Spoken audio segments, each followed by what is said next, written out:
Hello, good morning. It's Friday. Hope everyone's feeling good. I'm just gonna write what we're doing here today. Oh,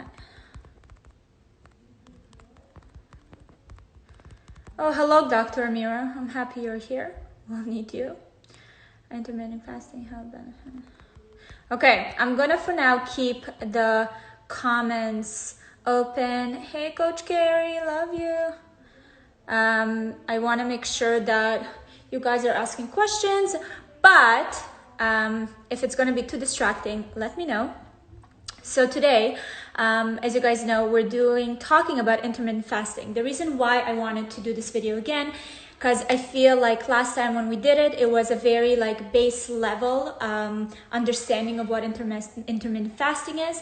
And I really wanted to bring my best friend and Dr. Amira to help us understand and explain better and talk a little bit more about kind of the studies that's been made and things that, claims that have been kind of proven or stated about intermittent fasting. I also want to make sure that we touch on, different things that you should not do and which people should or should not do it. I got a lot of questions in my DMs after the initial intermittent fasting 101, so I want to make sure that I answer all of this. That's basically my story.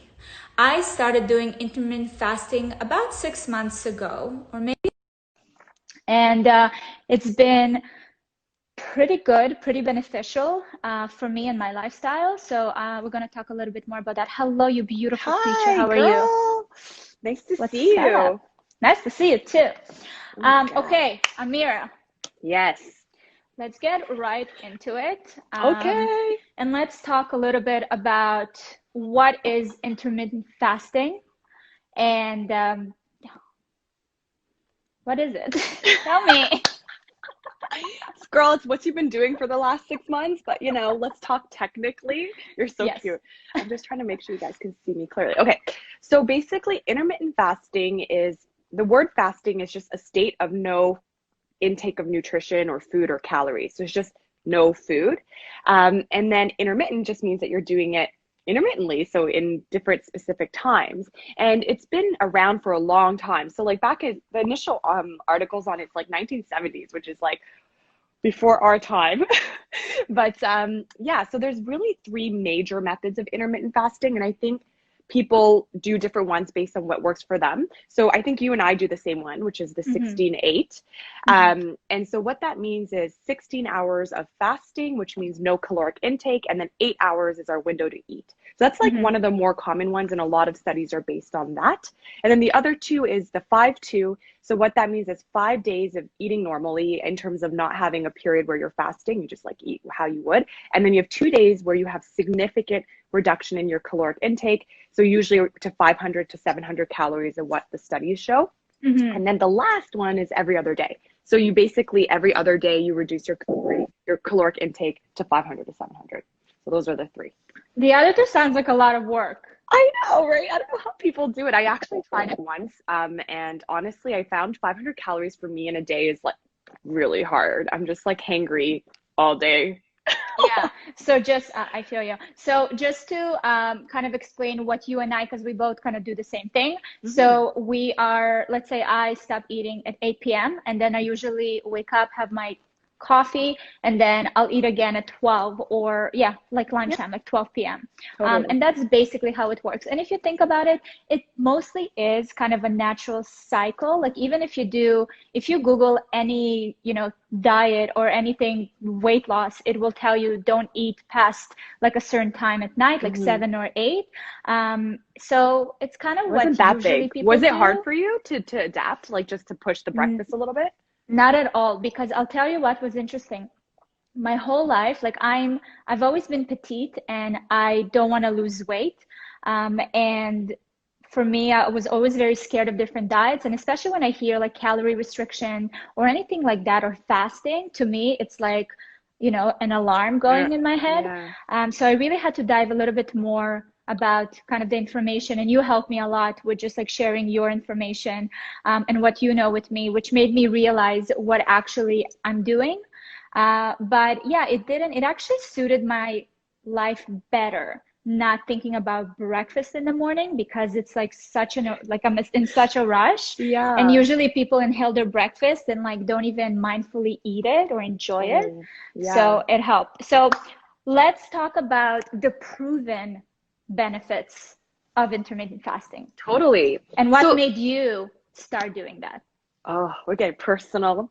Um, so in terms of proven benefits, I always go back to the basic science. Like, does this make sense from a medical perspective, from a cellular level? I mean, human beings, we're just a bunch of cells, right? Like, ultimately, Mm-hmm. we're just a bunch of cells. So does this make sense?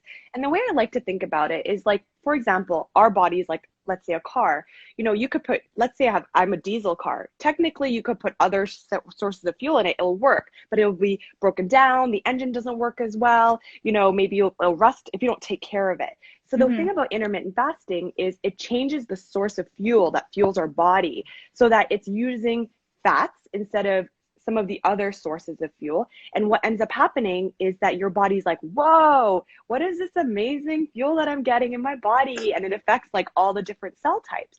And so I looked into it. And when you think about your cells, ultimately, we all use energy. It gets broken down into like sugar, especially sugar, for example. Now, this goes into your cells, and you could think about biology, like think back to like when you were 14, the mitochondria, which is Mm-hmm. ultimately the last step where you get all your cell energy and how your cells function. And when the mitochondria finds fat, which is a major source of energy when you're intermittent fasting, it Mm-hmm. kind of changes it. And it's like, oh, wow, this is amazing. Let me fuel and do really positive things to your body. So I just wanted to talk about the cellular levels that now we can go into each of like the organs and why I did it. So for me, I have a family history of Alzheimer's disease. And so that's basically when when you're older, you have dementia, for people who don't know what Alzheimer's disease is. And when you look at Alzheimer's disease, it's actually on a cellular level, your brain cells kind of have this side product, this byproduct that accumulates. And unfortunately, it ends up causing patients to, not remember where they are and have a lot of memory loss. When I did my master's 10 years ago, so I'm a little bit different in that I started intermittent fasting 5 years ago. So I didn't do it as a fad or when it's becoming cool now. Like, I genuinely believe in the science. And back then I would go to all these talks and they would talk about how they would find in mice models, if they were fasted, these proteins, these bad byproducts wouldn't be there anymore. And I was like, whoa, are you telling me that I can control my body without medication? Like, I am a medical doctor, but we don't want to push medication. We want you guys to like embrace your diet, do what Mm-hmm. like you can. And so that's why I started it, to be honest, because there's lots of studies showing like for brain health long term for dementia, it can prevent it, and it also helps with like current function, like what do you think? Like, did you find like you're more clear when you intermittent fast? So when I started, I felt like obviously when you all of a sudden start a new routine, your body's kind of goes into a shock a little bit. You're a little Mhm. bit, well, when you do even fasting, right? Like it's clouded, it's kind of not clear, and you feel tired. But then after a few, I would say days, maybe a week, I Mhm. just started feeling so much better. And Gary started intermittent fasting before me. Oh, I And didn't I know that. was, yeah, and I was amazed to see, first of all, the levels, like the energy levels that he got, and also the clarity. He was so sharp. And that's the Mhm. thing where I feel like, when we consume so much food, and I think that we actually eat way more than we should in general. And I think that, when you consume all this food, it's like your body doesn't have a moment to be like, what's going on? Because it works to keep on, 24/7. yeah, it works to keep on like breaking everything down. So it was really interesting. And that's what kind of also prompted me to try it. So I still feel like I'm sharper and I'm more like in the Mm. mornings. I get up and my brain is clear.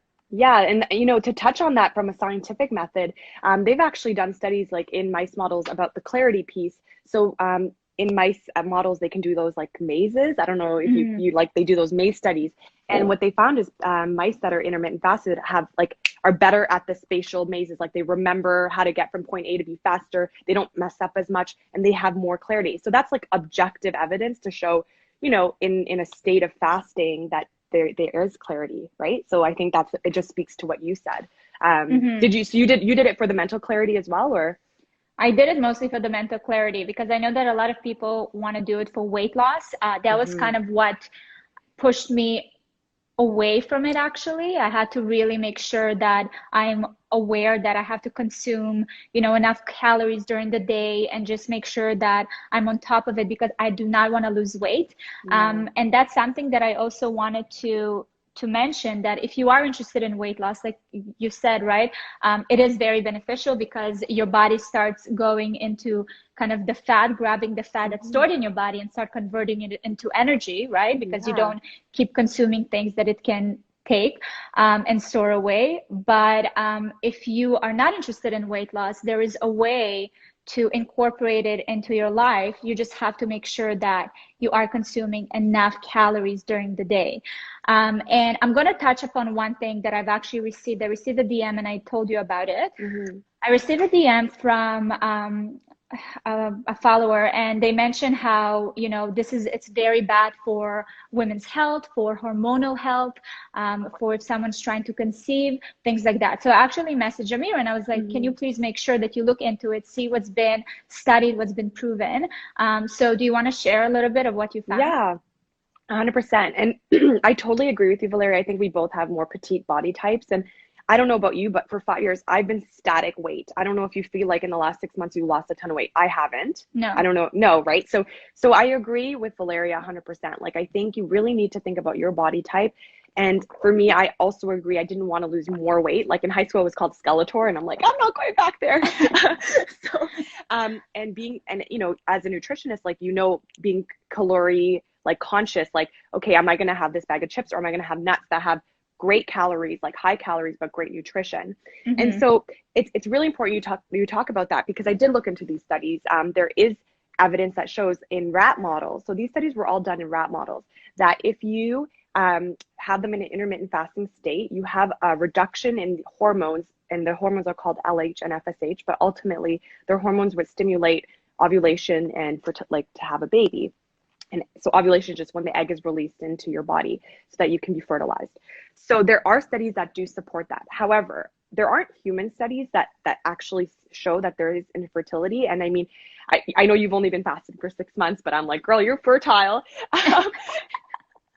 But yeah, and so what they have shown though is patients who fast. So there's in certain religions there's something called Ramadan, where they fast for a month straight. And so it would be hard to do a study where you're like, hey, I'm going to ask you to fast and it might make you infertile, right? So Yeah. it's hard. It's not ethical to do some of those studies. But in patients who are fasting anyways, they actually looked at their levels of these hormones, and there wasn't a difference in terms of like their FSH and LH, which are these stimulating for ovulation and fertility. And I really want to touch on what they did find though, and this is just general, it's not intermittent fasting, is patients who have really low caloric intake, can lead to not having your period and infertility. So it's not so much the intermittent fasting piece, it's, are you actually intaking enough calories in general? Does that make sense?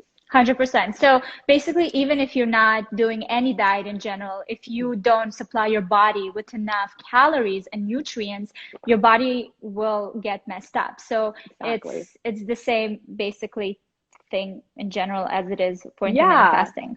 Okay, that's interesting. But if they do studies on rats, how come in rats it did show some reduction, but then in humans they didn't? Girl, you should be a critical appraisal. You're just so thoughtful. I have so many questions. You're like, and that's a great question. So what they hypothesize is that the way we eat is different. So rats or rodents tend to be grazers. So what that means is like cows, for example, like they're consistently eating or grazing on foods. Evolutionarily, they've always been grazers. So human beings, we actually, from an evolutionary perspective, we haven't actually been grazers, right? So if you think about back in the day, we used to hunt for food. There would be periods of time that were like not eating, and we'd eat like a bunch when we find a kill or animal. So it's like actually mechanistically from like thousands of years ago different the way we feed. So maybe that's why. But it is reassuring. Like I have friends that intermittent fast and got pregnant, but I do think that once you're pregnant though, I think you should touch on that. You shouldn't be intermittent fasting, right? Definitely. When you're pregnant, when you're breastfeeding, it's definitely not time to get your body to go into any kind of, shock.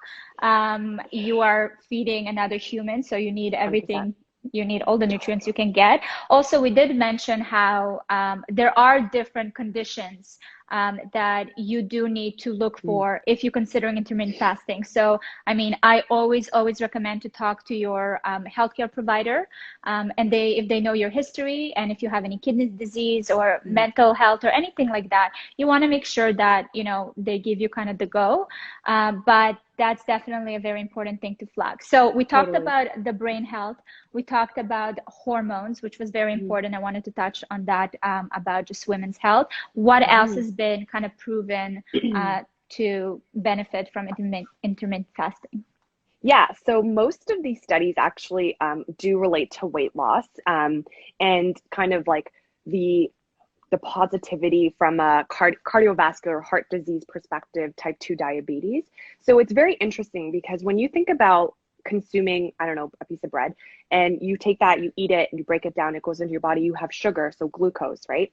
Now, glucose or sugar is basically, there's a hormone in your body called insulin. And so insulin is released when you have high sugar in your blood, and it causes the sugar to be stored in your body in the form of, like, glycogen is the most common form, which is just in the liver. Now, the reason this is intermittent fasting is great for weight loss as well as these other diseases is, well, you touched on the weight loss perspective. Of course, if you don't have a constant in stream of glucose, you're going to be going to your stores of fat, right? And so, interestingly, they actually show in studies that it's more directed towards abdominal fat. So abdominal fat is like one of the first places that it targets, which is probably why a lot of people like notice they really lean out. And they also talk about visceral fat, which is fat that's around your organs. So I remember my first week of medical school, we opened up a cadaver, and I was like, oh my God, what the heck is around all these things, like liver and everything? It's like literally fat stored around all your organs.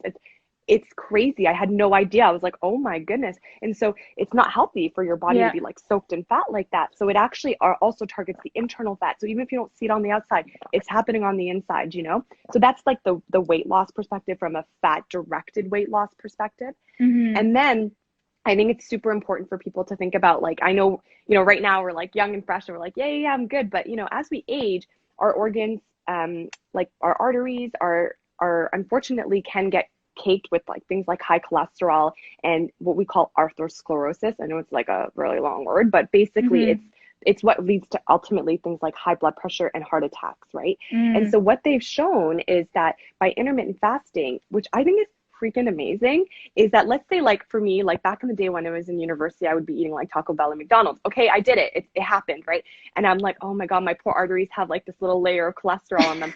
However, intermittent fasting actually takes off some of that, right? So I'm just and it's all about life balance. I'm not going to sit here and say Valeria and I haven't indulged in, a little truffle fry or whatever. But the key is every meal, babe, every meal. I know. But in my mind, I'm but it's cool because I'm intermittent fasting, and that's going to take away some of that clogged artery. And so that clogged artery, is what leads to high blood pressure and leads to heart disease. And they've actually shown in patients who have obesity or have heart disease or even pre-diabetics, or people who have atherosclerosis, if they intermittent fast, they actually see reduction in the issues with insulin resistance, which can lead to diabetes. They see that they have lower blood pressure, their heart rates reduce, which is crazy because usually we associate with that with athletics. But you can even get that effect with intermittent fasting. And and I talked about the blood pressure and the heart disease. So hello. So this is more of a long-term type of thing. Yeah. Let's talk about something sexier now. What about anti-aging? Let's move away from the arteries that are clogged with fat. I know. But this is a very important thing to mention, so I'm happy you covered that. When you guys are 50 and 60, you'll be like, oh, thank God Dr. A mentioned that. But right now, I feel you. I feel you about the anti-aging, as I put retinol on my face before I go to bed every night. But I think, so there's a couple things. I think aging is a natural process and very beautiful, and I'm not against it in any way. And I hit 30 and I'm yeah, I feel good.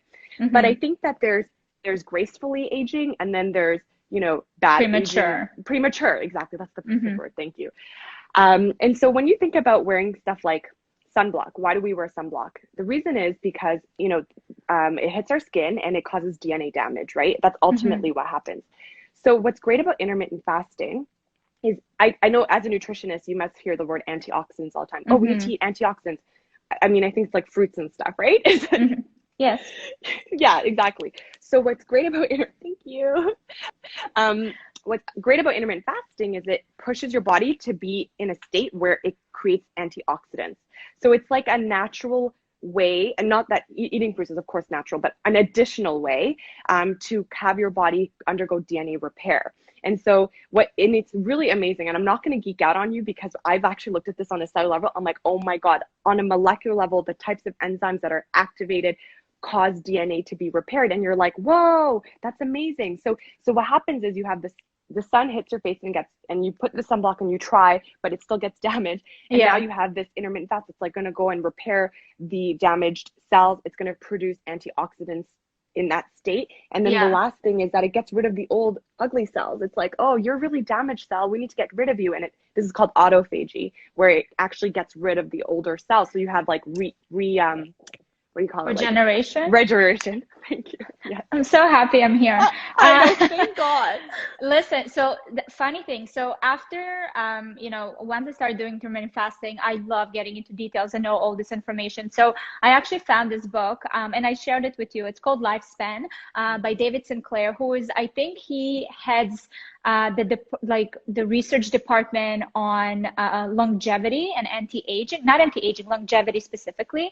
So he wrote a book, and I'm going to put it in the description of the IGTV once this is IGTV. And, he kind of talks about 5 or 4 ways of how,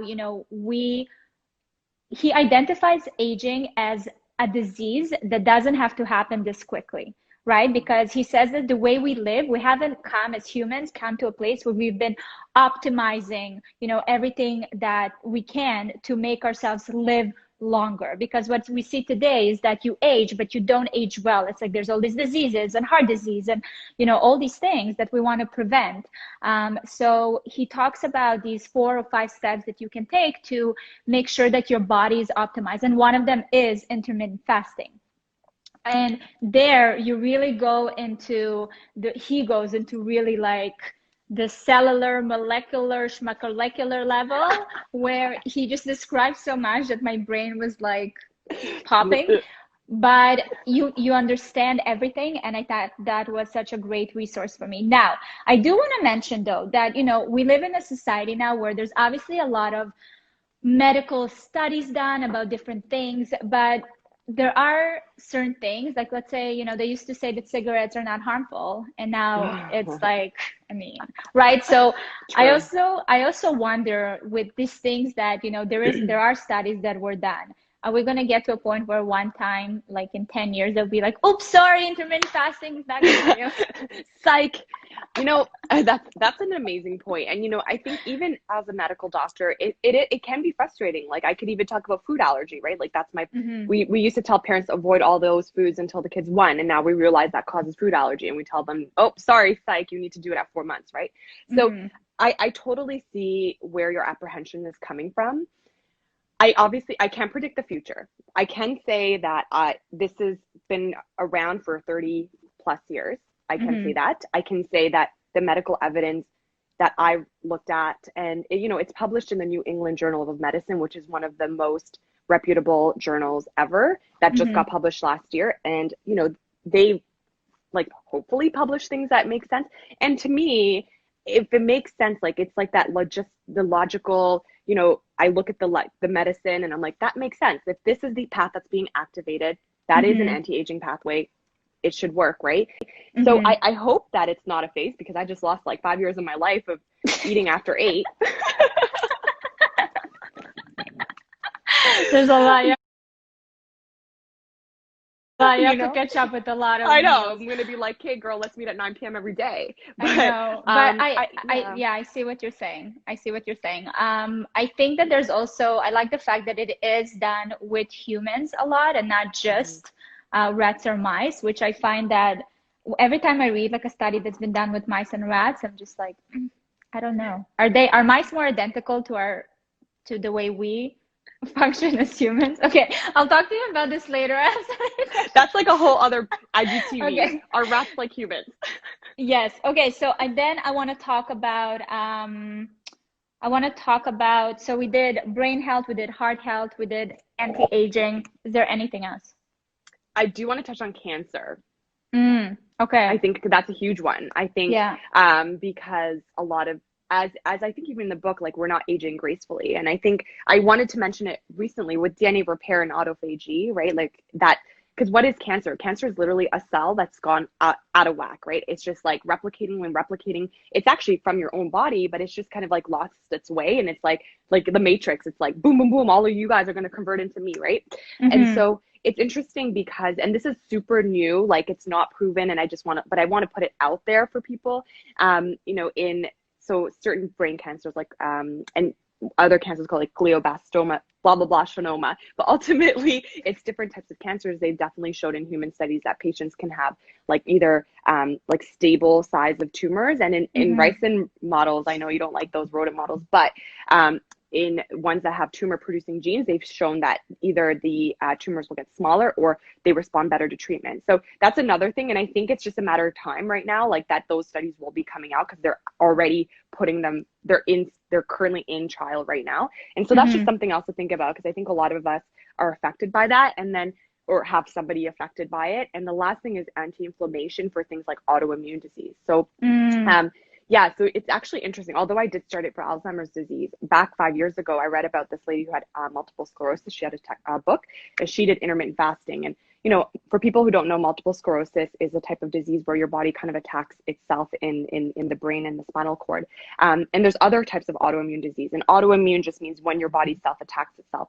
And I think what's really interesting is that they've shown in multiple autoimmune diseases where you have like baseline inflammation that it can actually reverse your symptoms, or in her case, cure her. So that's just something I wanted to touch on, but it's like, it's still pretty new age, but I think, you know, like it's something to look into if you do have a disease that you're like look it up and ask your doctor about it. Maybe it's something that a lifestyle change can help with.